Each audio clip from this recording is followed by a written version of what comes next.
你绝对想不到，这个200多斤的美国黑人大汉居然是沙僧转世，甚至亲手把悟空和八戒抓进了纽约动物园供人观赏。原来3000年前，齐天大圣与牛魔王大战10天10夜，最终悟空取得了胜利，将牛魔王的牛角打断成3节，把他永久封印在地底。一眨眼3000年过去，纽约的一家博物馆里居然出现了3只妖怪，他们打晕工作人员，偷走如来卷轴，甚至还想顺走金箍棒。可不管他们用多大力气，都无法将它带走，于是只好放弃，消失在博物馆里。与此同时，地球另一端的四川动物园里生活着许多金丝猴，它们活泼可爱，小日子过得那是相当惬意。唯有大森是个奇葩，每天不整点活就浑身难受。然而就在这一天，他终于闯祸了，绳子突然松动，大森在空中来回晃荡，无意间撞飞水果，刚好砸到园长头上。这下不仅得罪了园长，还连累了饲养员关关，导致他经常找麻烦，让关关不停地加班，以此逼迫他主动辞职。然而就在这晚，关关加班时，一团黑雾从门缝里挤进来，紧接着他身后突然多了3道身影，正是之前出现在纽约博物馆的妖怪。他们用妖术迷晕了关关，并将他带回了纽约。第二天，猴子们像往常一样等待关关投食，然而门一打开，竟然是一个秃头男。大森见状顿感不妙，一定是自己犯了错，连累关关被开除。于是他趁秃头男不注意偷走钥匙，来到关关的办公室，发现里面一片狼藉，并且关关的书包还躺在角落里。以大森对他的了解，关关不管去哪儿都会带着书包。他立刻意识到关关遇到了危险，离开前不小心踩到键盘，屏幕瞬间亮起，出现昨晚关关被绑架的画面。大森急得团团转，就在他思考去哪里找关关时，无意间发现了劫匪留下的帽子，以此推断出关关应该在纽约。于是他假扮成玩偶，被母女俩买下后，成功逃出动物园，然后乘坐去往机场的大巴。没过多久，他就到达了目的地，钻进行李箱内，成功抵达纽约。关关，终于找到你了。你好啊，小猴子。大森的到来引起了路人的恐慌，导致发生了车祸。这时警察匆匆赶到，追着大森满街跑。大森灵活乱窜，无意间闯入一座寺庙，看着眼前的画像，像极了关关。大森刚见到寺庙里的八戒大师，门外就传来警察的动静。大森请求八戒大师帮忙打掩护，最后成功躲过了警察的追击。毕竟人生地不熟，大森向八戒大师说明了情况，将帽子递给了他。八戒大师仔细嗅了嗅，这味道他很熟悉，正是牛魔王手下的气息。前不久，牛魔王命令手下偷走了博物馆里的卷轴，传说有了它便能获得强大的力量，并且大森还得知，原来大师就是当年齐天大圣身边的猪八戒。大森简直难以置信，他可是齐天大圣的脑残粉。大森突然意识到，可以让八戒大师帮自己营救关关。八戒大师也是个热心肠，他告诉大森，想要找到牛魔王的下落，必须要先找到他的3节断脚。两人立刻骑着小电车出发，根据书上的记载，来到了中心公园，成功在紫藤树上找到了第1节断脚。殊不知这一切都被牛魔王的耳目盯着。与此同时，牛魔王正躲在洞穴里，命令关关读出卷轴里的古文，只要读出来，他便能获得自由。这时手下赶来，向牛魔王报告了大森的动向。为了安全起见，于是他派疯魔前去干掉大森。你绝对想不到，这个看似痴呆的妖怪，竟然是牛魔王的头号猛将疯魔。他受命前来干掉大森，可大森也不是吃素的。别看他身材矮小，居然能扛得住23级龙卷风的威力。大森灵活躲避，爬到最高处，深吸一口气，闭眼纵身一跃。就这样，他领悟到了八戒大师传授给他的蜘蛛猴跳跃，轻松干掉了疯魔。他们继续赶路，跟随第1节断脚的指示，得到了第2节断脚的线索。半路上，八戒大师借机给大森传授无敌金刚术，必须要有一颗强大的心才能练成。边说边将银背大猩猩的毛发递给他。大森集中精力，心中默念：“我是一只大猩猩。”没想到他真的成功了。大森不禁有些狂妄起来。八戒大师耐心教导他，真正的大师不会伤及无辜。渐渐的，法力退去，大森又恢复原状。与此同时，牛魔王得到最新消息，大森他们出现在克莱斯勒大厦前，于是这一次他派出风暴魔去干掉他们。此时八戒大师根据断脚的指引来到顶楼，还没等找到第2节断脚，天空突然乌云密布，是风暴来了。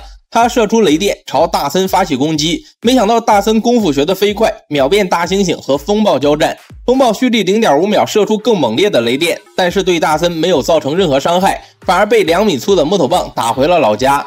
这时乌云散去，大森不费吹灰之力找到了第2节断脚。八戒大师表现得很平静，并没有夸赞大森，可大森却嘚瑟了起来，嚣张地走在街道上，认为是自己的勇猛拯救了城市。就在这时，两人的脖子突然被套住，没想到被黑人警察逮住了。大森试图跟他解释自己要去营救关关，可警察根本听不懂猴语，直接把他们扔进动物园里。没想到他们因祸得福，在隔壁大象身上找到了第3节断脚。膨胀的大森冲大象怒吼，让他快点交出断脚。可大象哪明白他的意思，他告诉大森可以用猩猩怒吼试一下，并教他怒吼技巧。可大森根本不想靠自己，因为他早已习惯依赖毛发的力量。八戒大师有些无奈，但还是妥协了。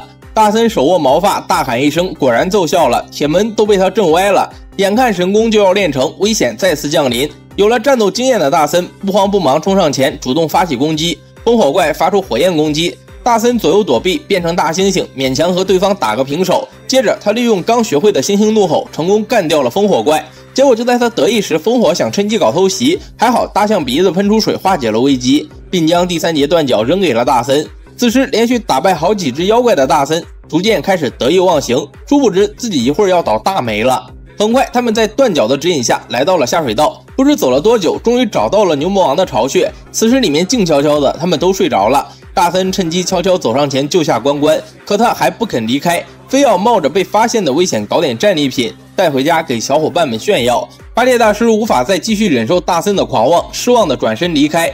最终两人不欢而散。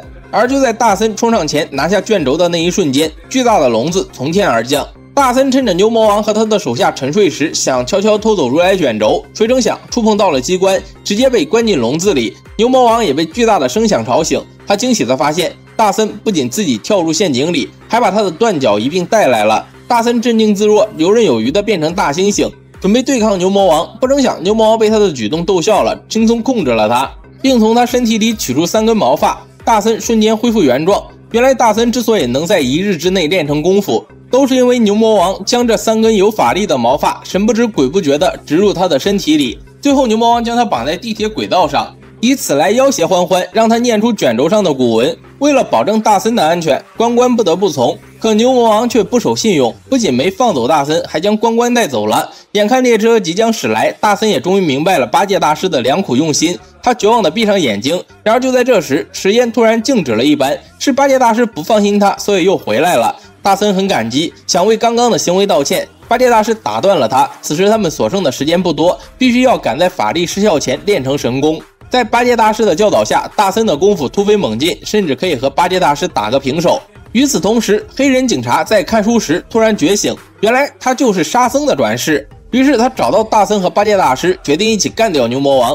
很快他们就来到博物馆，找到了牛魔王。沙僧和八戒大师负责撤离人类，大森孤身对付3个妖怪。这一次他不再狂妄自大，巧妙利用对方的法力来解决他们的同伴。先跳到疯魔的身上，再将烽火卷入其中，最后配上风暴的雷电，完美解决了3个妖怪。牛魔王气急败坏，放出大招，八戒大师无力抵抗，直接被弹飞了出去，当场丧命。大森见状，拿起金箍棒，利用分身术狂揍牛魔王，最后高高跃起，一棒子爆头。时隔3000年，牛魔王再次被打断牛角，封印在地底深处。危机结束后，大森回到了动物园，跟伙伴们分享这次旅程。无意间扭头看见一只猪的屁股上居然有着和八戒大师同样的胎记。故事到这里就结束了。这部电影其实挺有新意的。师兄弟除了猪八戒变成老头外，都是转世，发现自我，激活潜能，就是一个不破不立的过程。但拍的实在有问题，非要搞得这么低幼。而且小悟空和八戒大师的设定就是功夫熊猫里阿宝和师傅，只是体型对调了一下，别以为大家看不出来。其次，悟空、侯赛雷的造型简直是亮瞎眼。最后只能说，感兴趣的朋友可以去看看原片。女孩从小就想变成男孩，这天她趁着父亲不在家，偷偷剪掉狗狗身上的毛，粘在脸上充当胡子，再把芒果塞进衣服里，摇身一变成了一身肌肉的猛男。女孩走在街上，这让她感到前所未有的快乐。女孩名叫小米，从小与父亲相依为命，父亲是一名优秀的消防员，救死扶伤无数。受父亲的影响，小米从小就对消防员的工作非常感兴趣。然而父亲却告诉她，当地规定女人是不能成为消防员的。小米感到非常不解，父亲耐心解释，因为在人的印象里，女生不够强壮，所以无法胜任这份危险的工作。小米很不认同这句话，却也毫无办法，规定不是她能更改的。时光流逝，很快10年过去了。这期间，小米从来都没有放弃过梦想。每当夜晚时，她会悄悄来到房顶锻炼身体，就在这天，他终于迎来了机会。隔壁市长突然到访，他此次前来正是想找小米父亲帮忙。前不久，消防员在营救大火时全部离奇失踪，鲍勃勒一批一批的将消防员送进去，却没有一个人走出来。眼下只好来求助早已退休的老朋友来调查案子。殊不知，这些谈话都被躲在暗处的小米听见。第二天，父亲早早出门，临走前叮嘱小米千万不要捣乱。可父亲一走，小米彻底无所顾忌，把自己装扮成肌肉猛男后，坐上拥挤的地铁，终于来到了父亲工作的消防队。他看着消防车有些激动，跳进车里好好感受了一番当消防员的快乐。墙上还挂着父亲年轻时的照片，小米感到非常自豪。就在这时，父亲从楼梯上走了下来，好在他并未认出小米，只把他当成了新来的志愿者。除了小米，还有另外2个男孩，他们看着就有些不靠谱的样子。轮到小米时，他立马秀出自己的2头肌，父亲把手搭在他的肩上，结果沾了一手黄色粘液，那正是他藏在衣服里的芒果。就在这时，警铃突然响起，父亲再看不上这些志愿者也没办法，只能带着菜鸟们出任务。他们一路飞驰，终于到达案发现场。他们看着眼前的场景有些疑惑，高楼处冒着大量紫色浓烟。父亲立刻命令写好水管，可毫无经验的小米直接被高强的水压弹飞。好在父亲用身体压住水管，关掉了水阀。一切准备妥当后，父女俩站在步梯上进行灭火。本来一切顺利，可由于志愿者的操作失误，云梯逐渐升高，2人直接被送了进去。眼前一片诡异烟雾。就在这时，一道身影晃过，小米不顾父亲阻拦，追了上去。城市里接连发生怪事，消防员在一次执行任务时，里面冒出大量紫色烟雾，并且伴随着诡异的音乐，可他们的脚步依然在前进。当他们打开大门时，仿佛被催眠了一般，缓缓走了进去，随后门便自动关上。为了查明原因，鲍勃勒不断送消防员潜入，最后却全部离奇失踪。市长被逼无奈，只好找到老朋友老乔来帮忙。很快，他带着手下潜入大楼内部。就在这时，一团影子一闪而过，手下的小米立刻追了上去。里面一片漆黑，突然一团烟雾影子出现在他身后，他试图抓走小米，朝他扔了一颗水晶球。危急时刻，老乔赶到，吓退了影子。他们来到1楼演艺厅，这里一切都被烧毁，看似完好的椅子实际一触即散。老乔命令小米没有他的允许不要破坏任何东西。小米拿出水晶球递给老乔，这正是刚刚那团影子扔给他的，这或许可以成为物证。很快他们回到消防局，命令手下砸碎水晶球，可砸了几锤子下去后，水晶球依然完好无损。经过他们不断的研究发现，原来只要播放音乐，水晶球就会爆炸，自动释放出大量浓烟，吸进鼻腔后就会被催眠。眼看小米缺乏实战经验，于是老乔带着小米来到火灾模拟室训练。可还没等到开始灭火，小米耐不住高温，直接冲出门外，随后进行火场破门训练。他二话不说冲了进去，结果直接被弹了出来。小米进步飞快，很快他就能够熟练掌握控制高压水枪。老乔不断夸赞他一点就通，这让小米感到非常自豪。老乔不禁想起了女儿，也是和小米同样的年纪，一直梦想着当消防员，可他并不想女儿从事危险工作。很快他们再次来到案发现场，小米快速爬过去救援大火中的女人。就在这时，女人身下的地面突然塌陷，小米拼命抓住她的手，却没能挽救她的性命。小米立刻放下绳子，想要下去救出女人，老乔及时拦住了他。在这危急时刻，他们无法再牺牲一个人，小米只好听令跑了出去。这是栋诡异的大楼，不断冒出大量紫色浓烟，许多消防员进去后莫名其妙失踪，这里到底藏着什么阴谋？仅剩的消防员老乔和小米最新发现，这栋大楼里还隐藏着秘密通道，是一处废弃的地铁，更是在地上发现了失踪消防员的头盔。在狗狗的带领下，他们顺着通道往前走，来到幕后人的秘密基地，而他的最终目的竟然是想让整个城市沦陷。就在这时，门外的狗狗突然朝下面吼叫，小米点亮燃烧棒扔了下去，地下站满了失踪许久的消防员，两人很兴奋，经历这么久终于找到了。老乔夸赞小米是个优秀的消防员，小米激动不已，直接摘下帽子和胡子。其实她是老乔的女儿，一直假扮成男孩，在父亲手下工作。当老乔看到是女儿后，他的脸色骤变，全然没了刚刚的兴奋。就在父女俩争执时，脚底突然出现一个水晶球，伴随着那诡异的音乐。就在爆炸时，父亲紧紧将小米护在怀里。当小米再次睁开眼，父亲却被关进了实验室内。幕后人终于现身，朝着小米走去。他慢慢摘掉帽子，正是之前小米没有营救成功的女人宝林。他痛恨一切瞧不起他的人，每天干着最累的活，还要不断的看别人的眼色，所以他要让所有人下地狱。宝林认为女性不能成为消防员，那就是在歧视女性。他邀请小米加入他，小米果断拒绝。宝林恼羞成怒，按下按钮直接离开。此时关着父亲的玻璃舱里出现大量浓烟，随时都会窒息而亡。小米快速爬到上方，用力拔掉输送浓烟的管道，就这样，父亲得救了。他郑重向女儿道歉，不应该阻拦他追梦。他意识到小米早已成为了一名合格的消防员，眼下危险还在继续。他命令小米去找市长，赶紧安排救援。此时宝林不断在室内释放毒气，就连佛伯勒也全都被催眠。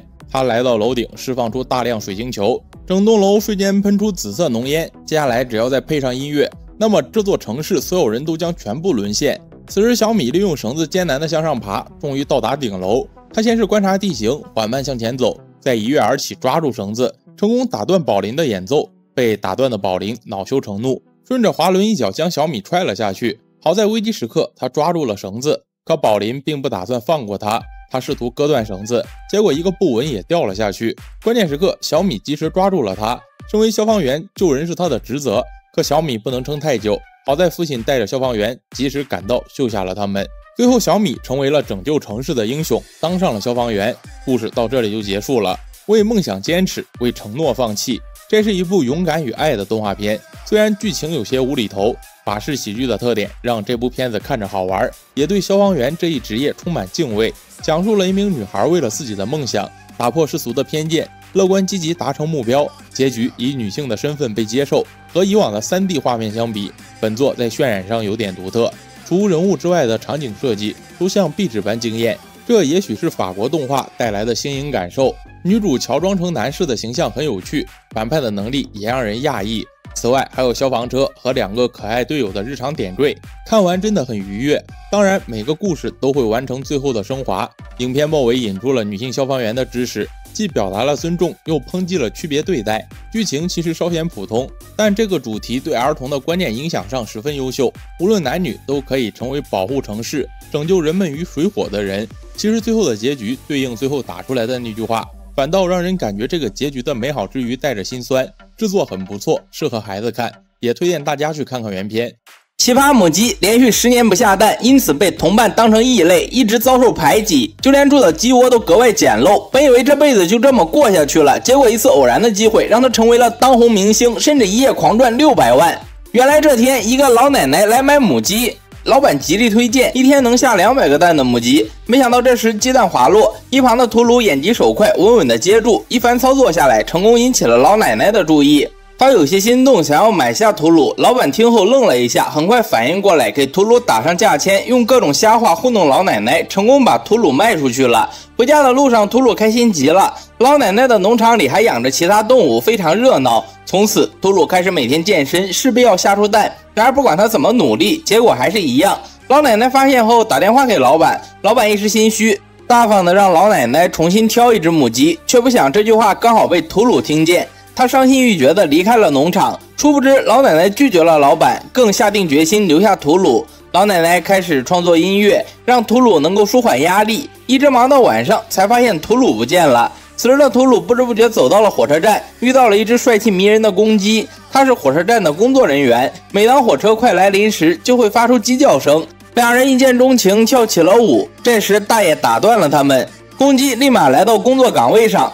屠卢慢慢朝开着门的火车走去，想要离开这伤心之地。好巧不巧，刚好老奶奶赶到，带走了屠卢。回到家后，老奶奶开始给他弹钢琴听，希望美妙的音乐能够让屠卢保持心情舒畅。可接连很多天，屠卢依旧没能下蛋，老奶奶却没有责怪他，反而心疼了起来，并且无意间惊喜地发现屠卢竟然会说人类的语言。老奶奶开始把他当小孩子养，教他各种词语。屠卢也不负众望，学得飞快，每天都过得很快乐。然而意外来得太快，老奶奶不幸从高处坠落。屠卢见状，飞快跑回家，拨打了急救电话。很快，医护人员到达，立刻检查老奶奶的状态，决定送去城市医院治疗。屠卢想要跟上去，却被医护人员挡在车外。过去了几天，也没有等到老奶奶的归来，屠卢越发担心。农场里的动物们也没了粮食，开始破坏房子寻找食物。屠卢决定想办法去大城市寻找老奶奶。男孩无意间救下了溺水的母鸡，惊讶发现他竟然会说人类的语言。男孩非常激动，因为他的父亲开了一家马戏团，马上就要破产，还欠了600万外债，如果再还不上，就要用马戏团来抵押。眼下屠卢的出现让男孩眼前一亮，诚心邀请他加入。在听到男孩说可以去大城市表演时，图鲁想也不想就答应下来，因为他要去大城市寻找老奶奶的下落。男孩兴冲冲地把他带到父亲面前，图鲁浅唱了一曲《征服》，美妙的歌声立马征服了大家。就这样，图鲁正式加入马戏团，开始了第一场表演。可图鲁毕竟没有接受过专业训练，看着台下的观众突然有些紧张，还差点被绊倒，频频出错，逗笑了观众。图鲁恍惚间想起了老奶奶对他的支持，瞬间变得自信起来。欢快的歌声带动了气氛，获得了观众的喜爱。表演圆满结束，在场只有一个人脸色难看，他正是债主。原来他曾经也是马戏团的一员，却莫名其妙的被开除，因此记恨了好多年。如果他们还不上钱，自己就会顺利接手。可图鲁的出现让他产生了危机感。不知不觉，图鲁的名气越来越大，很多人慕名而来观看表演。团长收钱收到手软，图鲁也很给力，每次都圆满完成表演。团长还给他打造了一身新造型。接着几天，图鲁跟着马戏团四处奔波，恰好被卖母鸡的老板瞧见，他心中暗恨，错过了发财的机会。不知不觉，图鲁的知名度越来越高，只要一打开电视，所有频道都在播放他的表演。与此同时，在住院的老奶奶也在电视上看到图鲁，可他因为从高处摔伤失去了记忆。傍晚，债主带着手下偷偷摸摸来到马戏团营地，想要悄悄干掉熟睡中的图鲁，却不想团长突然开车，直接把他甩了出去。望着外面的夜景，图鲁越发思念老奶奶，回忆着两人的过去是那么的幸福。此时他们在去往大城市的路上，距离和老奶奶见面又近了一步。你绝对想不到，看似平平无奇的母鸡竟是马戏团的头牌。它的到来不仅让即将破产的马戏团起死回生，甚至一夜之间赚了600万。每次表演还没开始，门口就站满了他的粉丝。然而图鲁加入马戏团仅仅是为了能够来到大城市，找到思念已久的老奶奶。眼看着已经到达大城市，团长却不想放图鲁离开了，因为他们还背负着外债，需要图鲁的名气来赚钱。男孩不禁有些愧疚，因为他当时答应了图鲁，到了大城市就放他离开。图鲁在暗处听得一清二楚，独自爬到高处忧伤。在男孩的安慰下，图鲁好受了许多。不管怎么样，他们还是好朋友。就在这时，不远处有一辆急救车路过，和当时带走老奶奶的一模一样。看着图鲁急切的模样，男孩私自放走了图鲁。殊不知不远处，债主正拿着望远镜死死地盯着他们。看着图鲁独自离开，终于等到了下手的好机会。而图鲁骑着滑板一路漂移，左右躲避经过的车辆，跟在急救车后。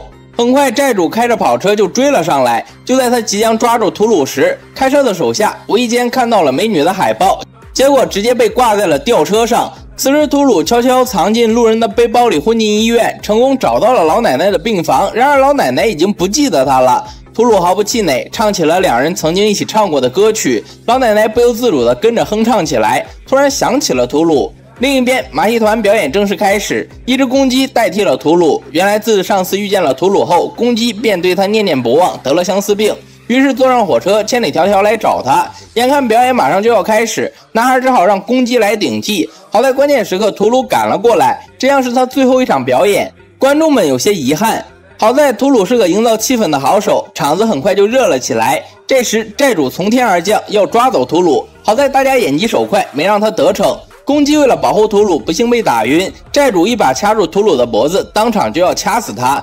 没想到图鲁突然爆发出洪荒之力，疯狂攻击债主，将他绊倒，像垃圾一样丢了出去。危机解除后，大家完成了表演，而图鲁也和公鸡相爱，生下了几只可爱的小鸡仔，过上了幸福的生活。故事到这里就结束了。这是一部极具启发性的动画电影，以独特的视角和鲜活的人物塑造，讲述了一只无法下蛋的母鸡在被卖给音乐老师后，生活发生翻天覆地变化的故事。故事的主角图鲁是一只与众不同的母鸡，在影片开始时，它被描绘为无法下蛋的古怪形象。尽管遭到周围同类的嘲笑和误解，图鲁却以乐观的心态接受了这个现实。他勇敢地面对困境，努力寻找自己存在的价值和意义。随着剧情的发展，图鲁被一位音乐老师买走，开始了一段全新的生活。在这里，他遇到了一群热爱音乐的朋友，并逐渐融入了他们的圈子。图鲁在音乐的世界里找到了自己的兴趣所在，并展现出了惊人的天赋。故事的反转点来自于一次偶然的机会，在一次表演中，图鲁意外地发现自己的歌声能够治愈人们的痛苦和烦恼。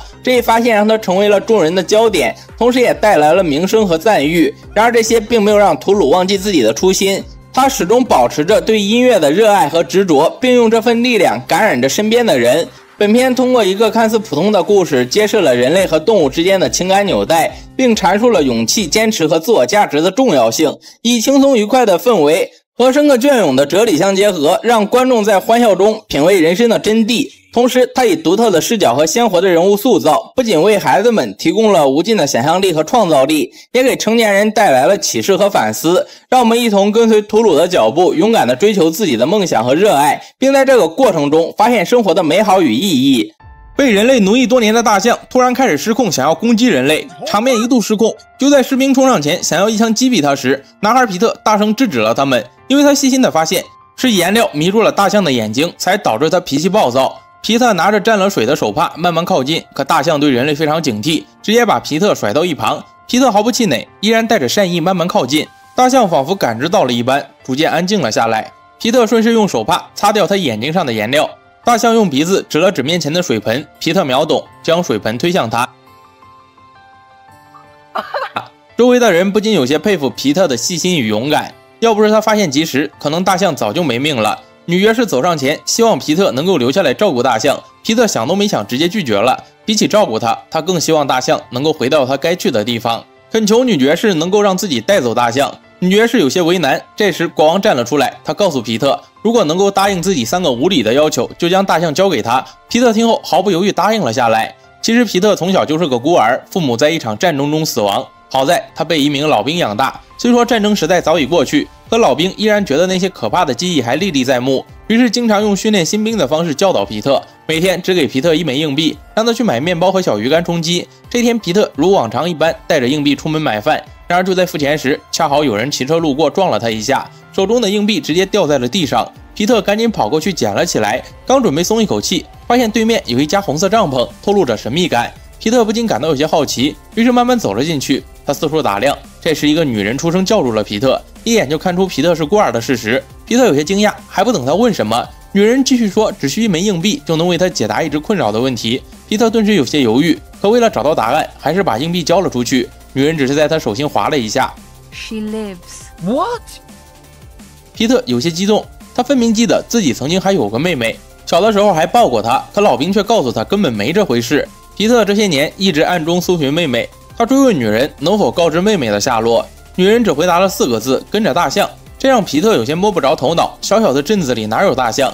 回到家后，爷俩对着空盘子干瞪眼。皮特向他说了刚刚的事情，老兵听后觉得皮特真的是太天真了，竟然相信陌生人随便给他编的故事。老兵让皮特从柜子里拿出一本童话书，曾经有一个叫罗曼的士兵，整天抱着这本书思念母亲，并且不把战场当回事。于是老兵悄悄将童话书藏了起来。后来罗曼竟然变成了军队里最勇猛的战士。老兵觉得自己做的很对，天真只会丢掉性命。皮特很不理解老兵的所作所为，为了惩罚皮特没有买晚饭，老兵让他在家里行军踏步。皮特在楼上踏步行走，老旧的房子不堪一击，阵阵灰尘刚好洒落在楼下邻居的饭菜里，他们早就习以为常，更是非常心疼皮特。男人拉开窗户朝着楼上呼叫皮特，皮特立马意识到了什么，向男人表达歉意，又跟他说起了自己被罚的原因。邻居听后觉得很新奇，认为他可以试试女人的建议，说不定就能找到失散多年的妹妹。与此同时，在镇子的另一端，一个魔术师激情地在台上表演，可台下的人却非常不给面子，连个掌声都没有。魔术师有些气馁，他决定放大招，挑选一个幸运观众来到舞台上，本想凭空变出一朵玫瑰，谁成想竟会变出活生生的大象从天而降，直接砸在了幸运观众身上。国王告诉男孩，只要能够完成3个条件，就把大象送给他。皮特想都没想就答应了下来。因为前不久魔术师在舞台上表演操作不当，导致观众受伤，只能一辈子坐在轮椅上。收到消息的女公爵立刻命人将魔术师关进监狱，还把大象抓了起来，思考该如何解决它。女公爵不想再有任何一个公民因为大象而受伤，可皮特却觉得大象很无辜，应该把它送回家。众人对于皮特的勇敢发言很是佩服，国王非但没有责怪他，反而觉得很有趣，于是让皮特答应他3个无理的要求，就把大象去留的决定权交给他。国王思索了一番，决定明天让皮特和他身边最强悍的战士打斗。国王更是贴心的将自己随身携带的佩剑送给了他。回到家后，皮特跟着邻居奥利练剑，争取明天赢得比赛。训练结束后，皮特拿着苹果去看望大象，还拿了一张地图，他让大象用鼻子指出妹妹的下落。其实皮特想要救大象，不仅仅是可怜他，也有私心。前不久一个巫师告诉他，跟着大象就能找到失踪多年的妹妹，可大象根本听不懂皮特在说什么，只是用鼻子卷起苹果送给他。很快到了第二天，皮特看着身形庞大的对手震惊了，还是先逃为妙。皮特躲在角落里，无意间听到了对手的名字罗曼，忽然觉得有些熟悉。他突然想起老兵曾经给他看过一本童话书，那正是从罗曼那里没收的。皮特顿时有了主意，他悄悄跑回家，趁着老兵不注意拿走童话书，主动现身迎面走向罗曼。可罗曼的眼里只有比赛，根本就没看见那本属于他的童话书。他举起剑狠狠落下，皮特不闪不躲，依然举着那本书。罗曼突然放下了剑，脸上的表情不再凶狠，看着母亲送给他的童话书，流下了眼泪。罗曼主动认输，并且非常感激皮特。母亲去世多年，这本书是他唯一留下来的东西。所有人看着这一幕都为皮特鼓掌，就连国王也有些兴奋。他仔细思考第二个不可能完成的条件，突然灵机一动，让皮特在空中飞行。这可太难为他了，在那个没有飞机的年代，这是一件不可能完成的事。晚上回到家后，奥利夫妇为了庆祝皮特赢得比赛，特地给他做了一桌子丰盛晚餐。这是皮特第一次吃到这么好吃的美食。到了第二天，皮特在众人的见证下走上了高高的楼顶，他一步一步小心翼翼地向前走，深深吸了一口气，纵身一跃跳了下去。就在所有人都以为他必死无疑时，皮特打开早就准备好的降落伞，飘在空中。他再一次完成了不可能完成的事情。老兵在家里拿着望远镜看到了这一幕，他为皮特感到骄傲，就连大象也为他欢呼。身价过亿的高贵女爵士竟然有着异常悲惨的童年。在一次游行时，国王开心的大笑，突然发现他从没见过女爵士和自己一样开怀大笑过。原来好多年前因为一场战争，他失去了家人，自那以后就从未感受到快乐。于是在面对第三个要求时，国王提出让皮特逗笑女爵士。晚上在去看大象的路上，皮特一直在编笑话，写着写着自己都被逗笑了。来到宫殿里给大象梳毛，并告诉他自己明天一定会成功。就这样躺在大象身边睡了一夜。很快到了第二天，在众人的围观下，皮特拿着笔记开始说起了笑话。他表演的有模有样，可没有一个人被逗笑。女爵士也一脸冷漠，但他不想让皮特因为自己而输掉，于是假笑了起来。一旁的国王不乐意了，你这笑声也太假了，根本不能算。他当场宣布皮特失败了。皮特不肯罢休，他试图说服国王，大象也有家人，他应该回到该待的地方。可国王却不为所动，命令士兵带大象离开现场。大象好像意识到了什么，脾气开始变得暴躁。突然时间仿佛静止了一般，所有人都定住了。巫师走了出来，他决定帮助皮特，打个响指，大家瞬间恢复正常。慌乱中，大象不小心过量的吸入了猫毛。所有人看着这一幕，大气都不敢出，只有女爵士被逗得哈哈大笑。她从没见过国王这副狼狈的模样，国王也被自己逗笑了，周围人这才敢跟着一起笑。国王正式宣布皮特成功了，可以带走大象。但是大象是魔术师变出来的，还需要他的帮忙。此时魔术师还在牢里睡大觉，被皮特叫醒，恳求他能把大象送回去。魔术师毫不犹豫地答应了下来。就这样，所有镇民们跟着大象来到广场。老兵在家看着这一幕，竟然激动地从轮椅上站了起来。皮特不舍得和大象告别，魔术师念动咒语，大象在众人的眼皮子下消失了，回到了他该回的地方。大家都觉得非常神奇。人群中有一个女孩走了过来，她目睹了皮特完成3个要求的全过程，非常佩服他。修女来到女孩身后，催促她赶紧离开。这时老兵也到场了，夸赞皮特非常厉害。两人突然认出了彼此。早在几年前，老兵还在战场的一线，在撤退时发现修女带着2个孩子躲在房子里。单身多年的老兵怕照顾不好婴儿，于是只将皮特带走了。他们约定在驻军的地方见面，没想到他刚走没多远，身后的房子就爆炸了。老兵以为修女和婴儿死在了大火里，却没想到时隔多年，他们再次碰面了，彼此都以为对方死在了战争里。老兵告诉皮特，眼前的女孩就是他寻找多年的妹妹，他们紧紧地相拥在一起。故事到这里就结束了。这部电影改编自美国儿童文学作家凯特·迪卡米洛的同名书籍，毕竟是由儿童书籍改编而成，使得电影整体呈现方式就像是给孩子的床边故事，节奏轻快，对白简洁，剧情浅显易懂，也容易推测后续发展。尽管无法成为沁人心脾且令人难以忘怀的精彩故事，却仍是部满载正面能量与寓意启示，又能治愈心灵的温馨小品。而且自故事散播的温暖，甚至还能在电影落幕后犹存于内心。不过或许也因为忠于原著预设年龄层的保守改编，让人沉浸在一种过于温和又平淡的氛围当中，可能会觉得些微乏味，但又有重拾儿时淳朴美好的感受。如此矛盾的观影心情，致使本片只能算是部中规中矩的动画电影，推荐大家闲暇时去看看原片。我是小九，我们下期再见。